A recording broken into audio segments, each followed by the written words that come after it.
L'être humain est un être émotionnel. J'ai constaté que nous maîtrisons facilement toutes les autres émotions. Par exemple, la joie, la tristesse et autres. Mais il y a cette émotion que même la parole de Dieu nous met en garde, que l'homme a beaucoup de difficultés à maîtriser. Il s'agit de la colère.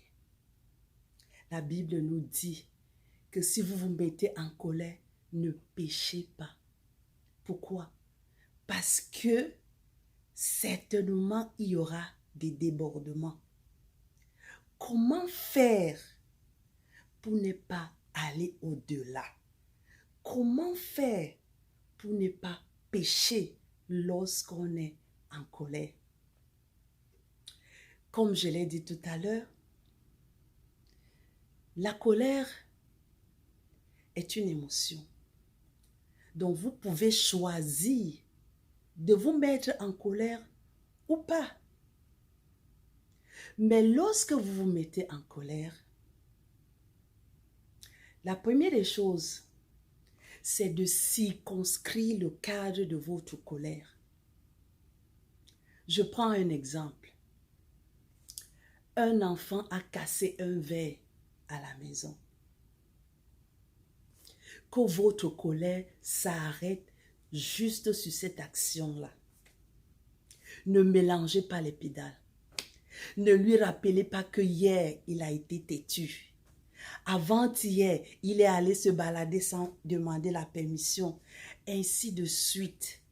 Et lorsque vous mélangez les pédales, je vous assure que la colère va s'agrandir dans votre cœur.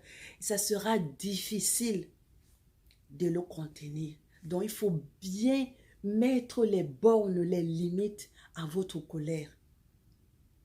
Un autre point, c'est donner un temps précis à votre colère. Pour moi, 10 à 15 minutes sont largement suffisants pour manifester sa colère. Parce que lorsque vous allez au-delà, les conséquences seront dévastatrices. Je sais, les femmes qui font des jours et même des mois dans cet état de colère. Et je vous assure qu'à la fin, elles regrettent toujours parce que les conséquences sont tellement grandes et parfois irréparables. La dernière chose dont je voulais dire, c'est que il faut pardonner à la personne qui vous a offensé, qui vous a poussé à vous mettre en colère, sans que cette personne ne vienne même vous demander pardon. Et oui, ça c'est un secret. Lorsque vous relâchez ce pardon dans votre cœur, vous allez voir, votre cœur va s'apaiser et la colère va se dissiper. Le pardon est une arme très puissante. Donc, en conclusion, qu'est-ce que je vais dire? La colère est comme un petit feu dans une grande brousse. Lorsque vous l'allumez, si vous lui donnez un cadre, des limites, elle ne fera pas de dégâts. Mais si vous la laissez, je vous assure qu'elle va faire des dégâts dans votre vie, dans votre famille et même dans le voisinage. Des dégâts que vous n'imaginez même pas. Donc, faisons attention. Maîtrisons-nous lorsque nous sommes en colère. Sachons donner un cadre à notre colère. Mettons un timing pour notre colère. Lorsque ton cœur te dit, c'est trop, arrête-toi à ce niveau. Et libère ce pardon.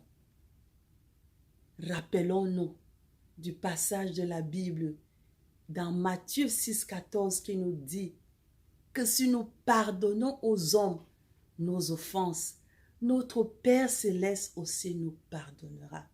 Donc, voilà la clé. Merci et j'espère que ces petites astuces vous aideront prochainement à bien gérer votre état de colère. Le Seigneur vous bénisse.